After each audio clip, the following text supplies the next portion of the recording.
ఈరోజు సిర్గాపూర్ మండల కేంద్రంలోని సాకి చెరువులోని నీటిని విడుదల చేసిన గ్రామ సర్పంచ్ శ్రీనివాసరావు పాటిల్ గారు. ఈ సందర్భంగా సర్పంచ్ గారు మాట్లాడుతూ దాదాపు 10 సంవత్సరాల తర్వాత రబీ పంటకు నీరు విడుదల చేయడం జరిగింది. ఈ రబీలో పంట పండిస్తున్న రైతులకు శుభాకాంక్షలు తెలియజేశారు. ఇదే విధంగా ప్రతి సంవత్సరం వర్షం బాగా పడి రైతులు 2 పంటలు పండి రైతులు సుఖసంతోషాలతో ఉండాలని కోరుకుంటున్నట్లు తెలిపారు.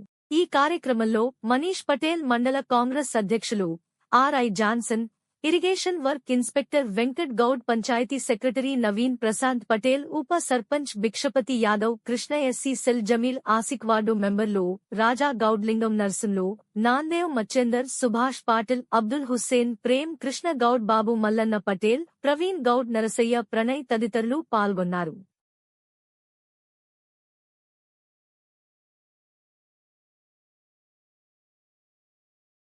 రోజు సిర్గాపూర్లోని సాకి చెరువులో తైబంద్ ప్రకారం నీళ్ళిస్తున్నాం.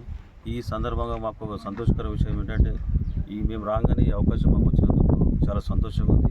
అయితే అదేవిధంగా ఈ సాకి చెరువు కింద ఏదైతే రైతులు తైబంద్తో పాటు వస్తున్న వాళ్ళకి అందరికీ శుభాకాంక్షలు తెలియజేస్తారు. ఎందుకంటే వాళ్ళు పంట పండించి దాదాపు 10 సంవత్సరాలు అవుతుంది రబీ సీజన్లో. ఈ అవకాశం వాళ్ళకు కూడా వచ్చింది. దానివల్ల వాళ్ళకి శుభాకాంక్షలు తెలియజేస్తున్నాం.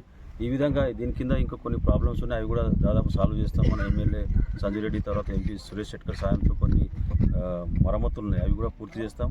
అదేవిధంగా ఇటువంటి ప్రతి సంవత్సరం ఇలాగే రబీ సీజన్లో నీళ్ళు ఉండి రైతులకు మంచి జరగాలని దేవుని కోరుకుంటూ